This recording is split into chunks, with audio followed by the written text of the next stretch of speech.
আরে আসেন আসেন ওসি সাহেব আসেন। আসসালামু আলাইকুম। ওয়ালাইকুম আসসালাম।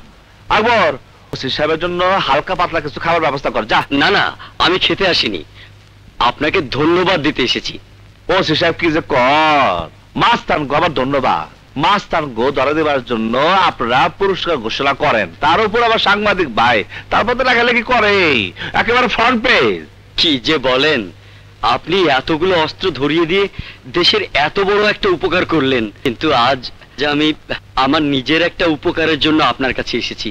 আপনি তাই নিল, আমি আপনার কি উপকার করব? আপনি একটু উপরে বলে আমাকে এখান থেকে ট্রান্সফার করিয়ে দিন। কেন? এখানে আমার কোনো কাজ নেই, সবাই বিচারের জন্য আপনার কাছে আসে, আপনি বিচার করে দেন। গুন্ডা বদমাস চোর ছ্যাচোর সব সোজা হয়ে গেছে। আপনার সাথে তো উপরের লোকজনের খুব খাতির, আপনি বললেই আমার ট্রান্সফারটা হয়ে যায়। কিন্তু আপনার মতো ভালো মানুষ ট্রান্সফার হতে চাইলে কেমনে চলবো? আপনাকে একটা সত্য কথা বলি, খুব সিক্রেট। 10 লক্ষ টাকা খরচ করে এখানকার ওসি জব্বারকে খুলনায় ট্রান্সফার করিয়ে তারপর আমি এখানে এসেছিলাম। কারে এখান থেকে ট্রান্সফার করাইছেন? ওসি জব্বার? হ্যাঁ, আগে এই থানার ওসি ছিল। জব্বার এখন খুলনায় আছে না? হ্যাঁ, আপনি আমাকে খুলনায় ট্রান্সফার করিয়ে দিন ভাই। আপনি 10 লক্ষ টাকা দিচ্ছেন, আমি 20 লাখ টাকা দিয়া ওসি জব্বার রে আবার এখানে আনবো।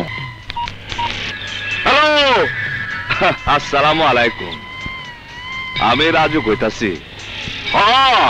আমি রাজু।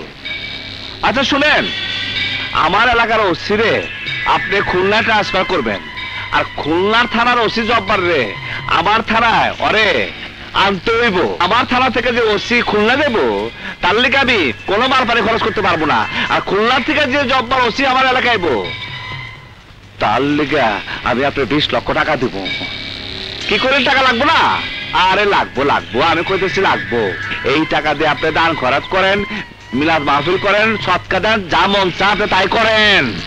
আমার ওসি জব্বার রে চাই, চাই আমি ওসি জব্বার রে। ওসি সাহেব আপনি যান গা, মনে করেন আপনি খুলনা ট্রান্সফার হয়ে গেছেন। ভাই, আপনার উপকারের কথা আমি কোনোদিন ভুলবো না ভাই। আসি, আসসালামু আলাইকুম। যান যান যান যান। জব্বার তুই তাড়াতাড়ি আয়, তুই তাড়াতাড়ি আয় জব্বার। তুই সেই ব্যক্তি যে আমার বাবা বোনের তার বিচার করস না জব্বার।